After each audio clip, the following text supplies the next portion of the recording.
Ng'anyo mano bagi Nairobi kod rowere mag Gen Z mar kwedo ndicho mag oganda e pacho ka endi no dhi nyime counties mamoko bende pacho ka kendo bila ne orakore kod jong'anyo. Kaka ripota marwa Millicent Adhiambo lero, ng'anyo makamano ne ok oneno e bombe mag alwora mag Nyanza kod Rift Valley. Ng'anyono mar kwedo ndicho mag oganda mosebedo kadhi nyime pacho ka mane ogolo oko rowere mag Gen Z ahinya to e boma ma Nairobi ne ok owe chien bombe mamoko kaka Eldoret, Embu, Mombasa e kind mamoko.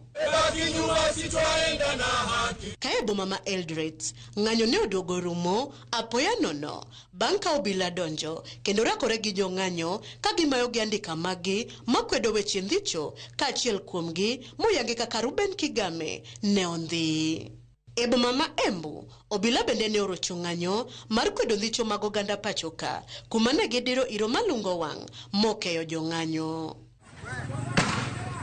Ka alura makadho wadh nam chumbi, jong'anyo mane owuok oko mariwore gi jowetegi e kwedo weche ndicho mag oganda ahoya e pacho ka ne ondhi kod obila. Twataka wale vijana waachiliwe haraka iwezekanavyo, na hata ikiwezekana international community pia ingilieni jamani, hizi vita si vidogo. Polisi wamekana, IG Mr. Kanja alikana pia.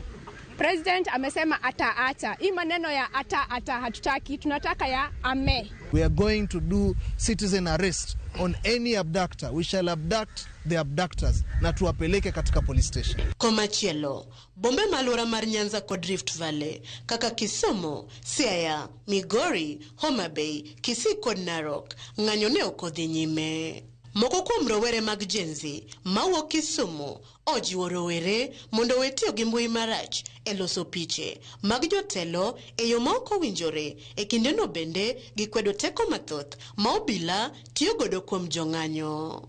An ok support abduction. Abduction kaponi ng'amutimo abduction no onego manye to mondo make. Lakini wabe wan Gen Z nyaka wati gi social media maber.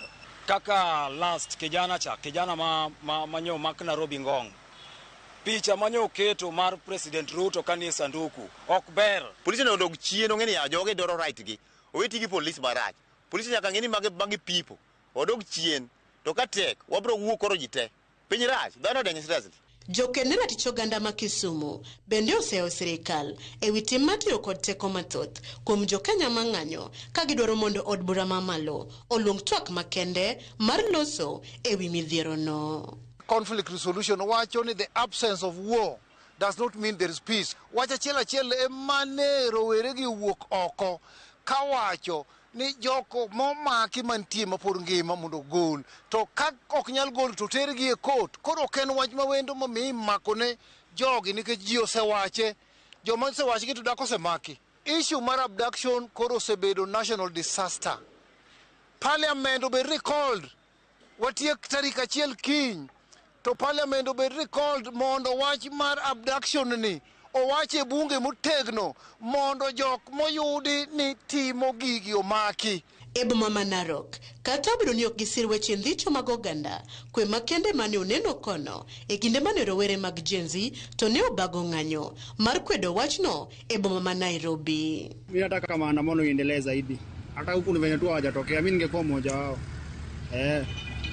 Inafaa iendelee hadi serikali iache kufinya watu, iache kuabduct watu, mambo yote irudi vizuri. Magitimore ka familia ma ok tin ne abiriyo yuago wedegi mapoko yudi nyaka nyocha ndegi kod ji ma ichichgo ni gino bila. Millicent Adhiambo, Ramogi TV. Weche matuch sani en ni